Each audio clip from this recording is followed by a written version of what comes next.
Hello graduates and congratulations. Welcome to the annual BCG Commencement Address. My name is Jim Hemmerling. I'm a senior partner and managing director in the Boston Consulting Group. In my professional life, I help leaders to enable their organizations to thrive in an era of constant change. That's what I do professionally.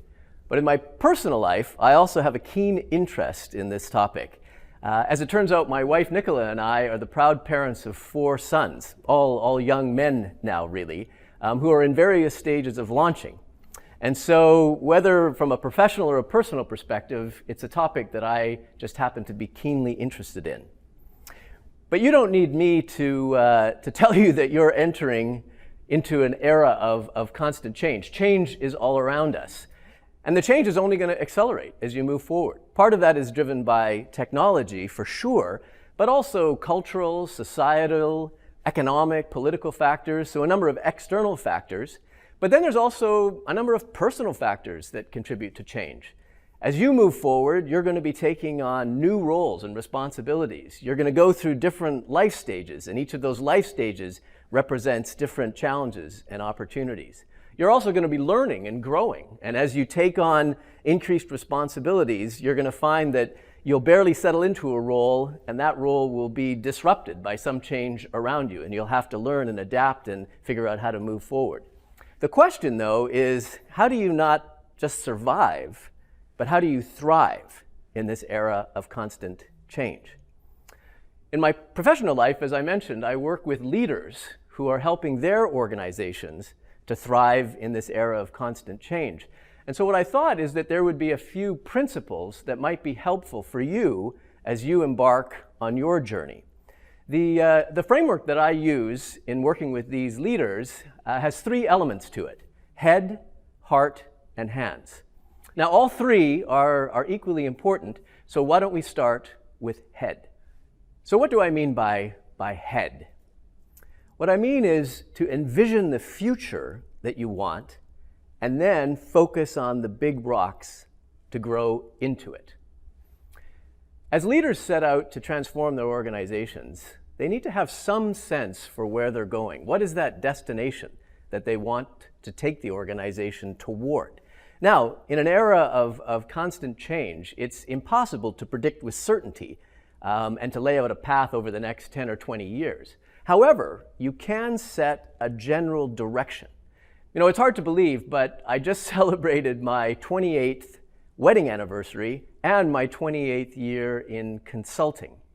And what's interesting is while I haven't exactly known where I've been going in my life, and my life has certainly taken many twists and turns, I've always had a pretty good sense of the direction that I wanted to go.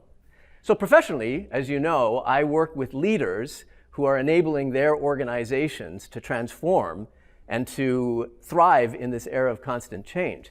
So what have I done? What are the big rocks I've focused on to enable me to do that? Well, I took on a role in the leadership of our people and organization practice. I took a course in executive coaching. I've sought out clients that are actually looking to transform their organizations. I've networked with thought leaders who are writing and thinking about topics related to this. I've even had the opportunity to give a TED Talk on this topic. Now, that's my professional life, but my personal life has also been a huge priority for me. And there, you know, to be honest, the priorities have been to be a good husband to Nicola, to be a good father to my 4 boys, and also to find ways to make a meaningful contribution, particularly to people that are less fortunate. All of this supported by my very deep faith. There's tremendous pressure, actually, that can lead you away from those big rocks that are actually the most important. The people in your lives that you want to be making sure are central to your life as you move forward. And so what I would say to you is make sure that the big rocks in your personal life are rock solid. Getting your head on straight is critical, but it's not enough for you to thrive in this era of constant change. Leaders who are helping their organizations to transform know ultimately that it comes down to people. People who feel empowered and enabled to change. That's what I mean by heart. In order to thrive in an era of constant change, you have to have your heart in it. Now, there's many things you can do to improve and to strengthen and to have a healthy heart, but two things that I've found to be very powerful are to make sure that you're guided by a sense of purpose and that you're looking for opportunities to be inclusive. So what do I mean by purpose? Purpose is found at the intersection of who you are, authentically and distinctively, but also a need in society. So what makes you come alive? Where's there an opportunity for you to have a positive impact? Now, it's probably going to take you an entire lifetime to really work through and think through what is it that is purposeful for you.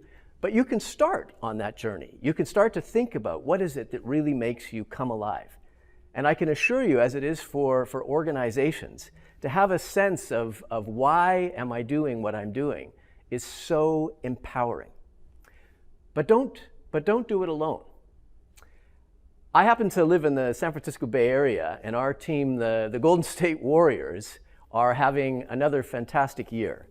They've been in the finals for the last 4 years. They won the national championship in 2015 and 2017, and they're looking pretty good for winning it again this year. Now, there are many explanations for why the Warriors have been so successful. Obviously, they have some extraordinarily talented players. But one often overlooked factor is the role played by their coach, Steve Kerr. When Steve Kerr came to the Warriors in 2014, the Warriors were looking for a transformation. They had not won a national championship since 1975. So Kerr came in and he immediately got to work, building the team around the three-point shot. But right from the beginning, he operated and interacted with people in a very inclusive way. He created an environment of open debate, and he often would ask the players around him and the staff, what are you seeing that I'm missing? And he looked for opportunities to be inclusive. So it's not just about the star players, the starting five, it's about the five and the bench. It's also about the staff. Yes, the Warriors are a team of champions, but more than that, they're a champion team. Now, what's interesting to me, just striking, is how the Warriors have now taken the concept of inclusivity out to the entire fan base. Some of you may know that the mantra that defines the Warriors' identity is strength in numbers. Strength in numbers is just the ultimate acknowledgement of the power of being inclusive. A phrase I love is this: if you want to go fast, go alone. But if you want to go far, go together. And even better, go together united by a sense of common purpose. In all likelihood, you're not going to be able to accomplish the goals that you have in life alone. And so what I would encourage you to do is look for that sense of purpose and then the opportunity to be inclusive. Because when you do that, something truly magical happens. And you're going to find that there will be people in your life that you're going to just be thrilled to have there with you on the journey. Why? Because they have their heart in it with you. So what I would say to you is don't neglect your heart. So there, the first two imperatives are to think about the head and the heart as you move forward. But there's one more, and so now I turn to the hands. Over the years, I've competed in a number of triathlons. To be honest, I'm not that good, but I do have one distinct capability. I am remarkably fast at finding my bike. By the time I finish the swim, almost all the other bikes are already gone. Real triathletes know that a triathlon is not so much like a long marathon as it is a series of sprints: the swim, the bike, the run. And as I was thinking about this talk, I was thinking that's probably a pretty good metaphor for the lives that you're going to have going forward, because most of you are going to have multiple careers. Real triathletes also know that each leg of the journey requires very different skills, tools, techniques, and approaches. They also know that they have to be constantly adapting and innovating to changes in their environment. Leaders that are leading organizations and helping them to transform, they also understand that it's less now about executing a predetermined playbook as it is about executing and innovating with agility. As I was thinking about what you will need to be doing going forward, your lives are going to be very much like that. As you take on different roles and different responsibilities, most of them are going to require new and different capabilities. They're also going to require you to be constantly adapting as you move into different companies, into different roles, different challenges. And so what I would suggest to you is that you want to be thinking about and asking yourself a couple of questions. The first one is, am I constantly learning and developing new capabilities as opposed to just executing what's in front of me? And also, am I actually being agile and innovative in how I'm thinking about the changes in my environment around me? Because chances are, the skills that you've learned as you move forward, they'll be necessary but not sufficient. And even though you're coming to a major milestone, having just graduated from university, in reality, it really is just the beginning of what's going to be a lifelong opportunity for you to learn and develop. And so what I would leave you with is to make sure that you take care of your hands, that you actually look for opportunities to be learning and developing and to be adapting as things change around you. Congratulations once again, class of 2018. You're graduating into a world of constant change, but also a world of infinite possibilities. So as you move forward and you navigate the terrain ahead of you, remember these three imperatives. First, get your head on straight. Envision the future that you want, and then look for opportunities to focus on the big rocks that will help you to grow into it. Second, don't neglect your heart. Spend time to actually think deeply about what is it that brings meaning to you, what's your purpose, and then look for opportunities to be inclusive as you move forward. And third, take care of your hands. As you're working, don't just execute the task ahead of you. Think about opportunities to learn and to adapt and to grow and to change as the environment around you changes.